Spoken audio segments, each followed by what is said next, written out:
Greetings, YouTube. It's time for me to drag out my favorite tin drum and begin to beat it once again, and that is the evils of social conservatism. And who is my neighbor?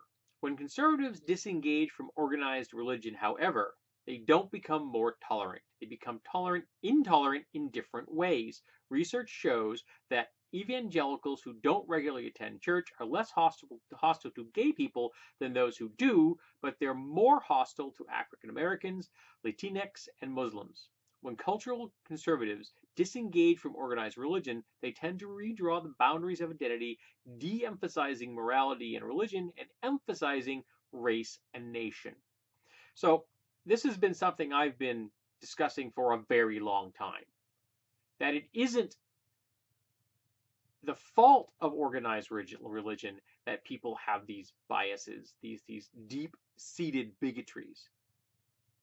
It is the concept of social conservatism itself. Now, organized religion is a tool used by social conservatism to spread these toxic narratives and to reinforce them and to propagate them and to make sure that they get planted in the minds of a younger generation. And obviously, evangelicals are harping on the LGBTQ community regularly from the pulpit, which is one of the reasons why those that attend churches tend to be more bigoted towards those groups. But if they disengage from that church-going aspect, they then fall back to other forms of discrimination than the ones that had been kind of browbeat upon them from the pulpit. And the problem is social conservatism itself. Part of it is the isolation of the communities they live in. Now, I've mentioned this before, but the neighborhood I live in, the physical neighborhood where I am sitting right now, is white. I don't think there are any people within a block of me in any direction that aren't Caucasian. Now, I didn't choose that. It wasn't something I aimed at. I aimed at finding a house I could afford, and this is the one I could afford that had the requirements or close enough to the requirements that I could survive. I actually found one someplace else that I would have loved to have gotten, but it needed more work than we could pull off.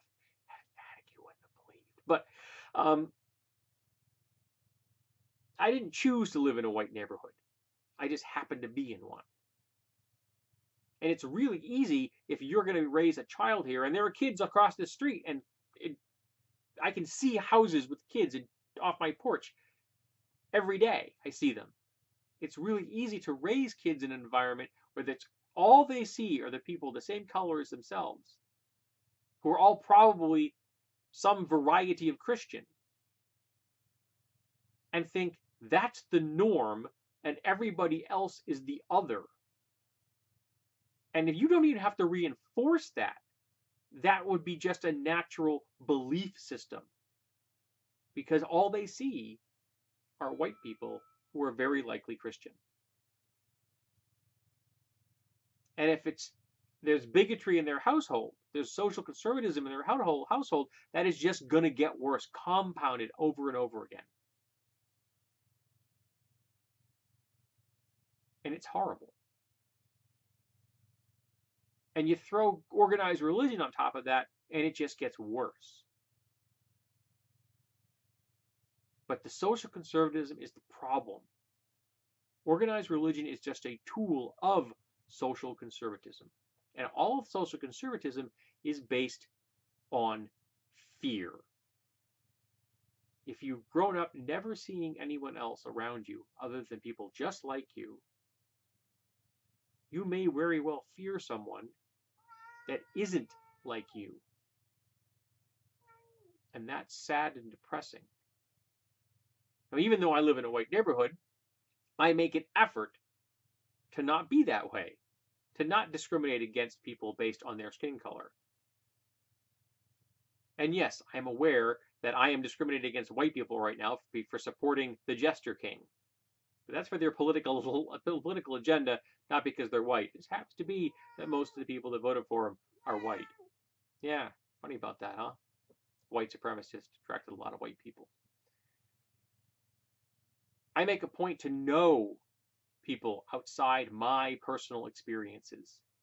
Oddly, I actually don't know many pagans. I don't. In my real life, I don't know many pagans. But I do know people who are Buddhists, who are atheists, who are agnostics, who are Muslim, and of course, Christians. This is America. They're everywhere. You can't swing a cat without hitting a Christian.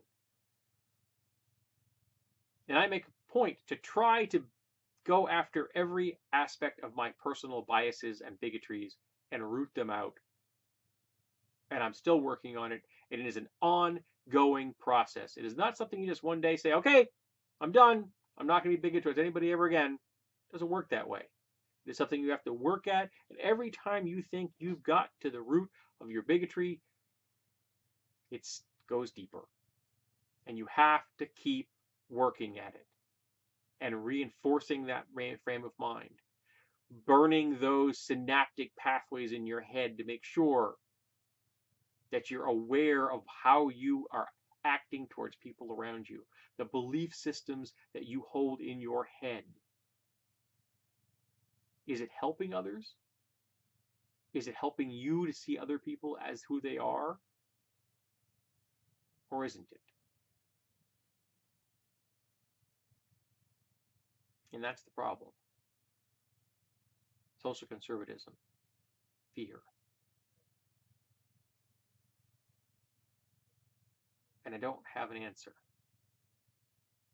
I wish I did. I really do. If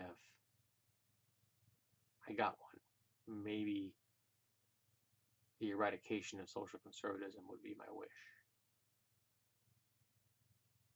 Wouldn't that be an interesting world? I'd like to try it. I think it might be kind of nice. So, have you experienced this? Have you seen someone change their particular biases and discriminations and bigotry from one group to another over the course of their life as they moved away from, say, organized religion or into organized religion? Because you can do it both, of course. And don't think that atheists and agnostics are free of this, because they aren't. I've got plenty of people I've encountered in my life that were in both of those categories, atheists and agnostics, who still had deeply held bigotries and could be absolute douche canoes, all based on logic and reason. Well, you know, it's a known fact that plaid people just aren't as smart as white people. Crap like that. It's still there.